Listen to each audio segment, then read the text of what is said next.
Shalom, selamat pagi, selamat hari Minggu. Kita bersyukur pada pagi hari ini kita ada kesempatan untuk merenungkan sebagian dari firman Tuhan. Saya percaya firman Tuhan ini akan meneguhkan dan menguatkan kita dan kita diberkati oleh Tuhan. Mari kita membuka firman Tuhan yang terambil di dalam 3 Timotius 3 ayat 1 sampai dengan 5. Demikianlah firman Tuhan, keadaan manusia pada akhir zaman.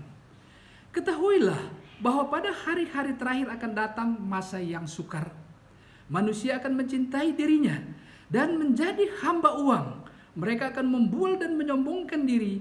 Mereka akan menjadi pemfitnah. Mereka akan berontak terhadap orang tua dan tidak tahu berterima kasih, tidak memperdulikan agama. Tidak tahu mengasihi, tidak mau berdamai, suka menjelekkan orang, tidak dapat mengekang diri, garang, tidak suka yang baik, suka mengkhianat, tidak berpikir panjang, berlagak tahu, lebih menuruti hawa nafsu daripada menuruti Allah. Secara lahiriah mereka menjalankan ibadah mereka, tetapi pada hakikatnya mereka memungkiri kekuatannya. Jauhilah mereka itu. Firman Tuhan pada pagi hari ini menjelaskan kepada manusia tentang keadaan manusia pada akhir zaman, di mana manusia pada umumnya mencintai dirinya sendiri dan menjadi hamba uang, menyombongkan diri, tidak suka diatur dan tidak tahu berterima kasih. Bagaimana sikap kita menghadapi akhir zaman ini? Yang pertama, kita harus belajar menjadi pelaku firman. Yakobus 1 ayat 22 menjelaskan, tetapi hendaklah kamu menjadi pelaku firman dan bukan hanya pendengar saja, sebab jika tidak demikian kamu menipu diri sendiri. Kita harus belajar mengenai firman Tuhan ini, mengambil sikap untuk melayani, mulai dari diri kita sendiri dan keluarga. Menjelaskan, suami menjadi imam di tengah keluarga, demikian juga istri menjadi ibu yang bijaksana dan anak-anak taat kepada orang tua. Ketika kita melakukan tugas dan tanggung jawab kita masing-masing, maka rumah tangga itu menjadi aman, menjadi damai dan bersinar di tempat di mana ia ada, dan Tuhan memberikan berkat yang berlimpah. Demikian juga selanjutnya kita harus rela berkorban, menerima kekurangan satu dengan yang lain dan saling melengkapi. Dalam 1 Korintus 15 ayat 58 menjelaskan, karena itu saudara-saudaraku yang kekasih, berdirilah teguh, janganlah goyah.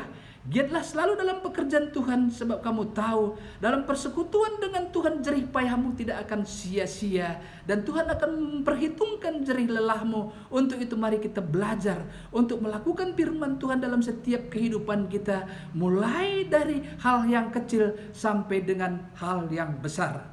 Yang kedua, bagaimana sikap kita menghadapi akhir zaman ini? Yang kedua, kita harus memperbaiki gaya hidup, mampu menguasai diri, mulai dari pikiran, perkataan, dan perbuatan.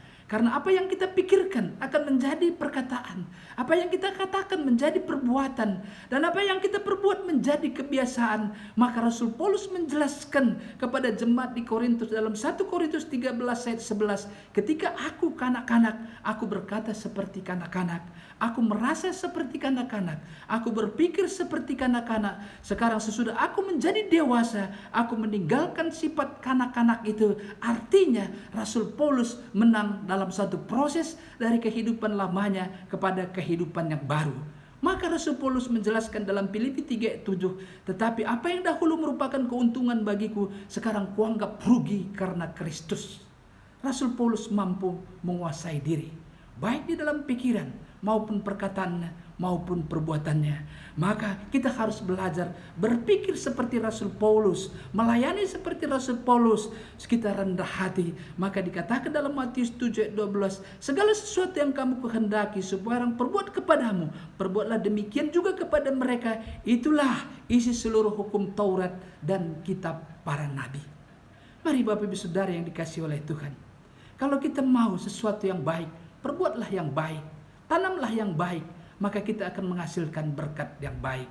Hal yang ketiga, bagaimana sikap kita hidup dalam akhir zaman itu? Yang ketiga, kita harus mengucap syukur senantiasa, tidak goyah dalam menghadapi masalah. Kolose 4 ayat 2 menjelaskan bertekunlah dalam doa. Dan dalam pada itu berjaga-jagalah sambil mengusap syukur. Kita sebagai anak-anak Tuhan itu kita tetap berdoa dan terus bersyukur dalam segala keadaan. Tapi juga kita harus berjaga-jaga untuk menghadapi situasi kondisi yang ada. Dan pada saat sekarang ini kita mengalami hal yang sama. Kita sedang menghadapi virus corona. Kita tidak tahu kapan akan berakhir.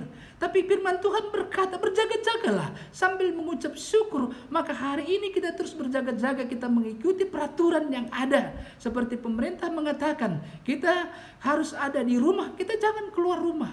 Demikian juga kita harus menguatkan imun.